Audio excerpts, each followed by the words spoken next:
Alright guys, what we're here going to do you guys a deck profile of Gladiator Beast September 2013 format. Okay, here we go. Triple Test Tigers, don't know if you can see that. Reason why I like Triple Test Tiger is pretty much because when you have a Glad out on the field that you don't want, or in your hand, you can summon it, special summon this, send them both to the, or send this to the graveyard as a tribute. Send the other back to the deck and special summon a Glad. So it's pretty awesome.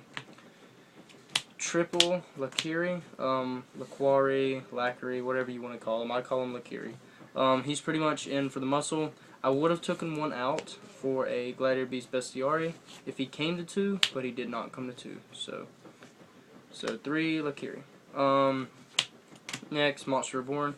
It's pretty much his purpose of the deck is he does Monster Reborn cards from the graveyard to the deck. Or no, I'm sorry. He just special summons from graveyard to field. That's what he does. Sorry. Next, Gladiator Beast Keist adds back the War Chariots or Gladiator Beast monsters from your graveyard to your hand. It's really good to get War Chariots. Next, Gladiator Beast Bestiari pops back row. Gladiator Beast Murmelo pops monsters. Gladiator Beast Rediari remove stuff, and it's also a side outlet. Hoplimus is just a defender. And last but not least, you guys are going to think I'm weird for this, but Morphing Jar, because you can literally set 5 back row and set this card and draw a new hand. It's really good for this format because this is going to be a set 5 format and you're going to have exactly no outs to any back row. So, and there's really hardly any way to stop this, like, unless, I guess, I don't even know if they Valor, I don't know. But yeah, this is a good card to get a hand. Spells, Triple Proving Ground. You want to have Glads in your hand when you need them. So, play it. And if you don't like it, side up. Triple Forbidden Lance. I like Lance because it protects your monsters. You can use it in the damage step, and it's really good. So, next, Triple MST. MST to pop the back row. Get rid of the stuff like Goes a Match, Rivalry of the Warlord, stuff that'll slow you down. So, and this is also a set 5 format, so you are going to need it anyways. Book of Moon, Dark Hole, the only 2 staples that, in my opinion, are still alive, besides Mind Control, but I don't really like Mind Control, so, yeah, these 2 are awesome. Next, Traps, Triple, Gladiator Beast War Chariot. I wouldn't run War Chariot if I had Valors, or I wouldn't. Okay, that's stupid. I'm sorry. I would still run this, but I'd probably bring it to 2 and have 2 Valors, just because I have, options to either choose to destroy and have a Glad and destroy, or just negate for a turn to slow them down. So this card is actually really good. If I don't have any Valors, so this is pretty much my Valor. It's, in my opinion, it is a little bit better because you can just negate and destroy. It can also negate Valor, and in my opinion, like, it's better than Valor, but you just have to have a Face of Glad for it to resolve, so, or for it to even go off, even to activate. Triple Waboku. This card's amazing. You set a Glad, you summon a Glad, they attack it because, they have like a Blackwing Shura with a Colute. You activate this. Pretty much, you just get a free tag, so. Actually, I think you might have to activate it before they even drop Colute, so. Double Fiendish Chain, like I said, I would play Valor if I had them, but I don't. So I'm playing this one pretty much just for the Valors. Besides, I have 2 super ones, so why not? Jesus Christ, this side deck is in the way. Okay, I'm sorry about that. 2 Mirror Force. This still is at 2, and it's still playable. Why not play it? Because it destroys all your opponent's monsters on the field. 2 Deep Prison removes them from play when you need them the most, like, say, a Garunix. He's pretty much, that's the one that just comes back and attacks, or come back into Dark Holes. This is awesome. Like, you can negate him, or negate him by removing him from play, stop all the shenanigans. Solemn Warning, stops, summons, actually all 3 of these stop summons. But the thing I stress the most is when to use them, like, because you only have 1 of each now. So, and no Judgment.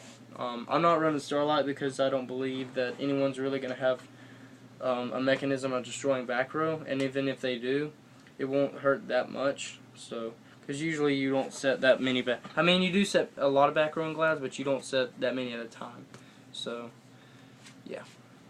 Setting 5 and then attacking them and them activating Malevolent Catastrophe can kill you. Side deck and extra deck. Side deck will start off from 2 Mind Crush.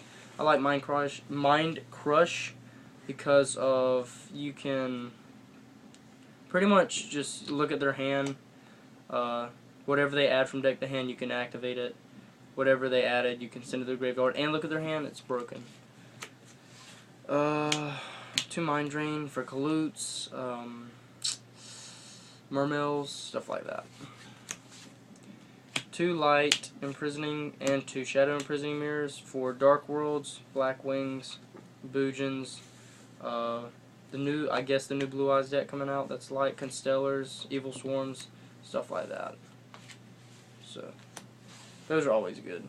Dust Tornadoes for Fire Fist, for the Tinkies or whatever. Actually, these are just pretty much for anything. Like, they do Goes and Match. I do Dust Tornado. Usually I will side those in. Inside, like, maybe a Proving Ground and a War Chariot out. Messenger of Peace. The reason why I actually side this is because of the Blue Eyes deck that's coming out. I don't want Blue Eyes White Dragons attacking me for game all the time, so it's pretty cool. Thunder King, because it's at 1. It can stop decks that search like Spellbooks, which I think will still be a pretty good contender next format. So go ahead and stop those shenanigans while you can. Next, 2 Dark Holes pretty much is what I like to call Fossil Die, because when you set this and they attack, and we know Yu-Gi-Oh right now, it's pretty much nothing but special summons. So like, say Black Wings go off, like Arnwing, Armor Master, Dad, they attack, boom. I don't even know. Like, you could summon this, and then they could attack, and then, like, boom, Mirror Force or something. So, yeah, Fossil Dawn is really good. I was actually playing this in Mermills, and my friend Cody, Frankenberry123, he attacked it thinking it was a Lind, and he was playing X-Sabers, and I flipped this, and he lost. Like, he just literally lost that turn, so. Next, for the extra deck, I'm going to start sort of backwards, so. The XC that I chose in place of Shockmaster is number 104, Masquerade. Now, don't get me wrong, this card is pretty, it's pretty broken. It's a level 4, 2700. It takes 3 level 4 monsters, just like Shockmaster. It negates effects in the battle phase, and it can send to the top card from your opponent's deck to the graveyard. So it's really good. Gemknight Pearl, Utopia, not Fossil Donna, Pap Daddy, Maestro, Cowboy, Acid Golem, Leviathan, Tempo, Zenmaines, Herp Derp, 2 Esadari, 2 Gazaris, and for my token Gladiator Beast, Alexander. So thanks for the for the time that you've watched this, for letting me do my deck profile. Hope you guys enjoy, and remember to leave comments, like the video, and subscribe. Until next time, guys, this is White Horse. I'm out. Peace.